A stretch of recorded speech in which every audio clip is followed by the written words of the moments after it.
Nebuchadnezzar left Jehoiakim on the throne after the surrender of Judah in 604 BCE. It showed his realpolitik and his willingness not to deal harshly with the Judean kingdom and the Davidic line. Even after Jehoiakim's revolt and the disappointment caused by his lack of loyalty, Nebuchadnezzar allowed the Davidic dynasty to remain enthroned. However, this time he intentionally harmed the kingdom's economic strength and deported part of the nation's social, religious, military, and economic elite. According to the Book of Kings, the second Book of Kings, chapter 24, verse 17, Nebuchadnezzar appointed Mattaniah, Zedekiah, to be king of Judah instead of his exiled nephew. I'm reading. וימלך מלך בבל את מתניה דודו תחתיו, ויסב את שמו צדקיהו. This description parallels what is written in Ezekiel 17 verses 13 and 14. ויקח מזרע המלוכה, ויכרות איתו ברית, ויבא אותו בעלה, ואת אלי הארץ לקח, להיות ממלכה שפלה, לבלתי התנשא, לשמור את בריתו לעומדה. This also fits with the description in the Babylonian Chronicle, according to Nebuchadnezzar appointed in Judah a king of his own choice, written there, of his own heart. It seemed that behind the appointment were business-like considerations that reflected the Babylonian policy not to cause any unnecessary trauma to the kingdom, to preserve stability of rule, and not to create a vacuum that could quickly be filled with elements that the Babylonians would find it harder to control. Furthermore, in terms of realistic history, one can understand the coronation of Zedekiah as a Babylonian attempt to put an end to the activity of the pro-Egyptian, or at least anti-Babylonian, wing among the sons of Josiah. Zedekiah was the last son of Josiah and full brother of Jehoahaz, also from the mother's side. Josiah was put to death by Necho, and Jehoahaz had been deported by Necho to Egypt, where he died. Nebuchadnezzar hoped to secure the loyalty of the rebellious kingdom by dealing a not too serious blow to the Judean kingdom and guaranteeing the personal loyalty of the new ruler. Zedekiah himself was aware of the constant threat posed to his rule by the exiled king. As stated, clear evidence of the personal pact made between Zedekiah and Nebuchadnezzar has been preserved also in Ezekiel 17 verse 13 that we just read a minute ago. The Babylonian intention to let the weakened kingdom exist also reflected in the list of the Babylonian exiles. According to the second book of Kings, chapter 24, verse 12, Jehoiachin left Jerusalem, surrendered to the Babylonians, and was taken into exile. He was joined by his mother and the eunuchs. In contrast, the servants of the king and his officials are also mentioned as those who left Jerusalem with Jehoiachin and surrendered to the Babylonians, but they are not listed among those who went to exile. You can check it in the second book of Kings, chapter 24, verses 15 and 16, and also in Jeremiah 29, verse 2. The fact that they were allowed to remain in the land may be attributed to the Babylonian desire to allow the kingdom a continued existence under Zedekiah. Nevertheless, there is much logic in the description in the second book of Kings, chapter 24, verse 15, of the departure of the wives of the king for exile with him without a description of their surrender.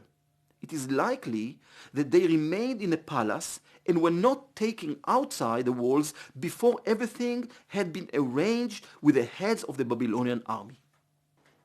One can similarly understand the description in the same verse, 15, of the mighty of the land, meaning the notables, going into exile without a description of their surrender, perhaps because after the conquest of the city, the Babylonians decided who would leave and who would remain in Jerusalem.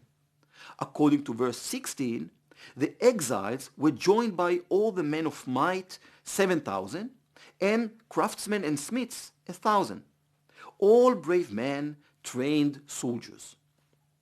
Both the composition and the number of exiles attest to the tendency of the Babylonians to allow Judah to rebuild itself and to enable the life of the kingdom to continue. The assumption is that although the deportation of approximately 10,000 people from a total of a bit more than 100,000 people in the entire kingdom of Judah was a severe setback, it would still allow the continued existence of the small, diminished kingdom. In one of the next parts of this course, we will deal with archaeological data concerning this period, and we will explain the ways of how we calculate the numbers of people in a specific site, in a region, or in all the kingdom. The Babylonians, for their part, had a clear interest in transferring the exiles to uninhabited territory in Babylon that had been devastated during the wars with the Assyrians and from where large populations had been banished. The level of danger that Judah represented to Babylonian rule was significantly diminished because the exiles' importance to the administrative, economic, military, and governing life was considerable. Let me come back to the definition in Jeremiah 24 verses 1 to 10 of the exiles as the figs were very good, like the early ripening figs, and that is in contrast to those remaining who were like the figs were very bad, so bad that they were not fit to eat. The realistic and well-planned Babylonian policy in Judah after the fall of Jerusalem is supported also in the terms of the time of the deportation. According to the second book of Kings, chapter 24, verse 12, Jehoiachin was deported to Babylon in the 8th year of Nebuchadnezzar's rule. This year began on the 1st of Nisan, April 13 or 13, 597 BCE, about 1 month after the surrender of Jerusalem. This does not correspond with the description in Jeremiah 42 verse 28, according to which 3,023 Jews were deported in the 7th year of Nebuchadnezzar's reign. In my opinion, it might be that the deportation in Nebuchadnezzar's 7th year took place even before the month of Adar, when the capture of Jerusalem was completed, and that Nebuchadnezzar hastened to return home to the New Year celebration in Babylon started in the first day of Nisan. A reference to the deportation of 3,023 Jews in this account allows to assume that this refers to those who were captured even before the conquest of Jerusalem, and may refer to the socio-economic elite of the areas around Jerusalem. We may even compare it to some verses in Jeremiah, as for example in chapter 13, verse 19, where the prophet is mentioning that the cities of the Negev are shut up, with none to open them, and all Judah is taken into exile.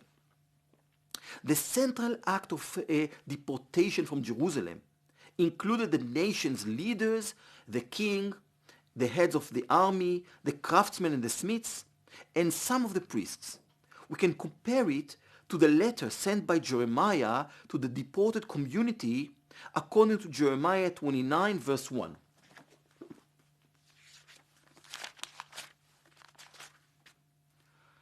ואלה דברי הספר אשר שלח ירמיה הנביא מירושלים אל יתר זקני הגולה ואל הכהנים ואל הנביאים ואל כל העם אשר הגלה נבוכדנצר מירושלים בבלה אחרי צאת יחניה המלך והגבירה והסריסים שרי יהודה וירושלים והחרש והמסגר מירושלים.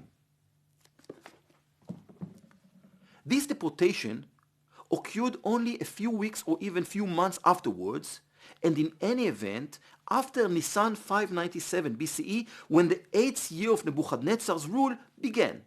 It is to this deportation that the description in the second book of Kings, chapter 24, is directed. At this point, I would like to add a comment about the characteristics of the deportation policy conducted by the Babylonian Empire. The inhabitants of the Judean kingdom We're quite familiar with the Assyrian method of deportation that consisted of two-way deportations whose objective was to break the spirit of the conquered people by mixing diverse populations, coding them to assimilate culturally and transforming them into part of the mosaic of the Assyrian Aramean nations that comprised the empire.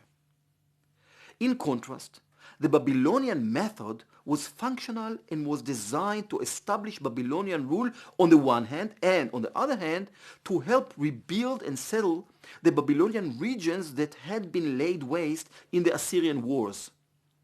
One must differentiate between the two different starting points of ruling in Hatuland.